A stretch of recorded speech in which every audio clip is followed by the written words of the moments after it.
और इजराइल फिलिस्तीन विवाद से जुड़ी हुई इस वक्त की एक और बड़ी खबर मिल रही है। सऊदी अरब ने गाजा के लोगों से जबरदस्ती विस्थापन की मांग को खारिज कर दिया है और इजराइल की जमकर आलोचना यहां पर की है। सऊदी अरब के विदेश मंत्रालय ने गाजा में इजराइल के हमले की निंदा की और गाजा पर इजराइल द्वारा किए जा रहे घोषणा को अंतर्राष्ट्रीय कानून का उल्लंघन बता दिया। इजराइल ने गाजा के लोगों को 24 घंटे में गाजा पट्टी खाली करने का आदेश दिया था और समय खत्म होने के बाद इजराइल की सेना गाजा में घुसकर ऑपरेशन कर रही है।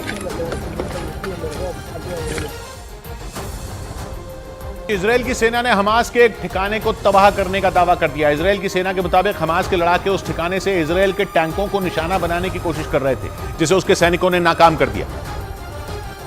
और इजराइल की सेना ने हमास के उस ठिकाने को बर्बाद करने का एक वीडियो भी जारी किया, जिसमें एक घर में जोरदार विस्फोट होता नजर आया, जिसके बाद चारों तरफ धुआं फैल गया। इतना ही नहीं, इजराइल ने हमास के उस ठिकाने को तबाह करने के साथ ही हमास के दूसरे ठिकानों को मिट्टी में मिलाने की भी धमकी दे डाली।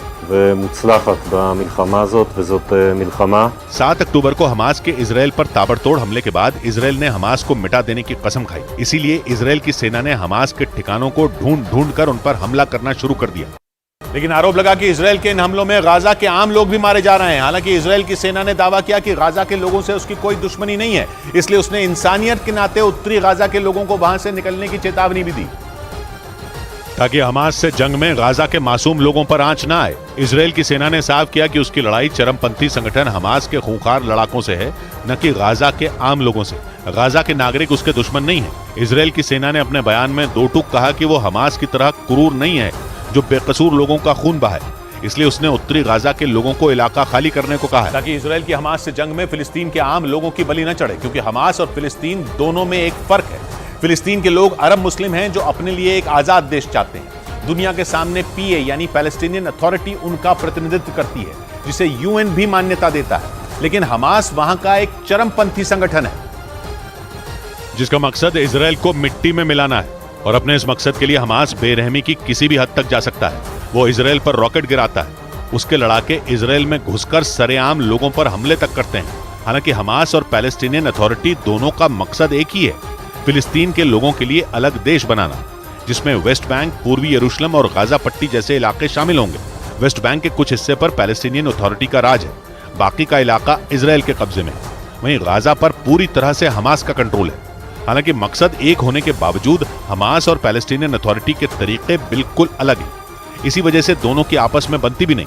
हमास घी टेढ़ी उंगली से निकालने में विश्वास रखता है और पैलेस्टीनियन अथॉरिटी इजराइल से बात करके इस मसले का हल निकालना चाहती है। वो इजराइल के साथ सहयोग करती है, लेकिन हमास तो इजराइल के वजूद पर ही सवाल उठाता है। और उधर अफ्रीकी देश अल्जीरिया में फिलिस्तीन के समर्थन में सैकड़ों मुसलमानों ने वहां की राजधानी अल्जियर्स में जोरदार प्रदर्शन किया है। इस दौरान उनकी पुलिसकर्मियों से झड़प भी हो गई,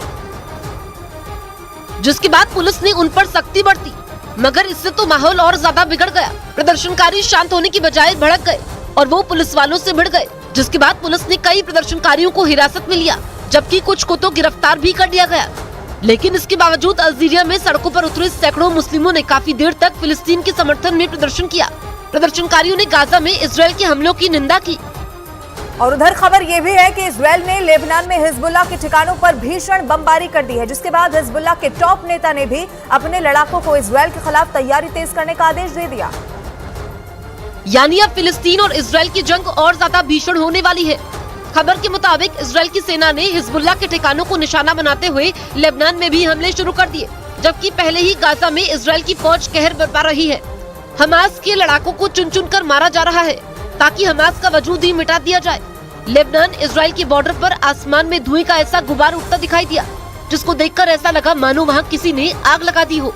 बताया गया कि इजराइल की सेना ने अब न सिर्फ हमास बल्कि लेबनान के चरमपंथी संगठन हिजबुल्लाह के खात्मे की भी कसम खाई है। रूस के राष्ट्रपति पुतिन ने भी नेतन्याहू को जमीन के रास्ते हमला न करने की सलाह दी। पुतिन ने आशंका जताई कि अगर नेतन्याहू की सेना ने जमीन के रास्ते गाजा में घुसने की कोशिश की तो वहां भयंकर तबाही मच जाएगी और इतनी लाशें बिछेंगी कि गिनना मुश्किल हो जाएगा। ऐसा इसलिए क्योंकि गाजा घनी आबादी वाला इलाका है। अनुमान है कि गाजा के उस छोटे से इलाके में लाखों लोग रहते हैं। ऐसे में अगर इजराइल की सेना वहां घुसी तो हमास के लड़ाकों के अलावा कई मासूम लोगों की जान भी जाएगी। और पुतिन का मानना है कि ऐसे लोगों की तादाद काफी ज्यादा होगी जो जंग की वजह से बेमौत मारे जाएंगे।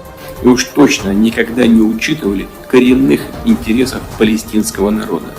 यही वजह रही कि रूसी राष्ट्रपति पुतिन ने नेतन्याहू को धमकी भरे लहजे में यह साफ कह दिया कि वो किसी भी कीमत पर गाजा पर हमला न करें। लेकिन इजराइल के मीडिया के मुताबिक नेतन्याहू ने इसका भी तोड़ ढूंढ लिया। खबर है कि गाजा में घुसकर हमास को जड़ से मिटाने की जिम्मेदारी इजराइल की फौज की एक खास टुकड़ी को सौंप दी गई, जो अपने खूंखार रवैये के लिए पूरी दुनिया में मशहूर है। इजराइल की इस भीषण टुकड़ी का नाम सैयरत मक्कल है, जिसके लड़ाके दुश्मन को मिट्टी में मिलाने के लिए ही जाने जाते हैं। इजराइल की मीडिया के मुताबिक उसकी सेना की इस टुकड़ी के सैनिक सिर्फ सैन्य ऑपरेशन नहीं करते, बल्कि उन्हें खुफिया एजेंट बनने की ट्रेनिंग भी दी जाती है। मतलब इजराइल के इन सैनिकों को शारीरिक ट्रेनिंग के साथ ही मानसिक तौर पर भी बेहद मजबूत बनाया जाता है। इसके अलावा ये दुश्मन के इलाके से अपने लोगों को निकालने में भी माहिर माने जाते हैं। और माना जा रहा है कि इसी वजह से नेतन्याहू ने गाजा के ऑपरेशन की अगुवाई करने की जिम्मेदारी इस टुकड़ी को दी, जो पहले गाजा में घुसकर इजराइल की सेना के लिए रास्ता खोलने का काम करेगी और फिर वहां फंसे बंधकों को छुड़ाकर वापस इजराइल लाने के बाद ही रुकेगी।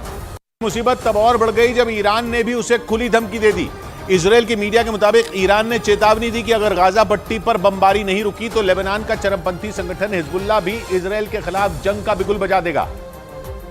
और अगर ऐसा हुआ तो इजराइल को एक नहीं बल्कि 2 मोर्चों पर जंग लड़नी पड़ सकती है। इस जंग में हिजबुल्लाह हमास के साथ खड़ा है और दावा किया जा रहा है कि वो भी रह रहकर लेबनान से इजराइल पर रॉकेट दाग रहा है। हालांकि ईरान का दावा है कि हिजबुल्लाह खुलकर जंग में नहीं उतरा है, लेकिन इजराइल की मीडिया के मुताबिक ईरान ने ये चेतावनी दी कि अगर गाजा पट्टी पर बमबारी नहीं रुकती तो हिजबुल्लाह भी इजराइल के खिलाफ जंग शुरू कर देगा। जबकि इजराइल हमास का नामो निशान मिटाने के लिए गाजा पट्टी पर मिसाइलों की बारिश कर रहा है। और एक रोज पहले ही उसने वहां आसमान से पर्चे गिराकर लोगों को बंकरों में जाने की चेतावनी दी, जिससे अंदाजा लगाया जा रहा है कि इजराइल हमास का सर्वनाश करने के लिए गाजा पट्टी पर सबसे बड़े हमले की तैयारी में। माना जा रहा है कि इसी वजह से ईरान उसे हिजबुल्लाह का डर दिखाकर गाजा पट्टी पर बमबारी से रोकने की कोशिश कर रहा है। और उधर हमास के हमले के बाद इजराइल गाजा में ताबड़तोड़ हमले कर रहा है। दूसरी ओर इजराइल ने अपने नागरिकों से जॉर्डन, मिस्र की गैर आवश्यक यात्रा करने से बचने की सलाह दे दी है। ये सबसे बड़ी खबर है। इजराइल की अपने नागरिकों से ये अपील है, जॉर्डन, मिस्र की यात्रा अगर जरूरी ना हो तो ना की जाए। गैर आवश्यक यात्रा करने से बचने को यहां पर कह दिया गया है।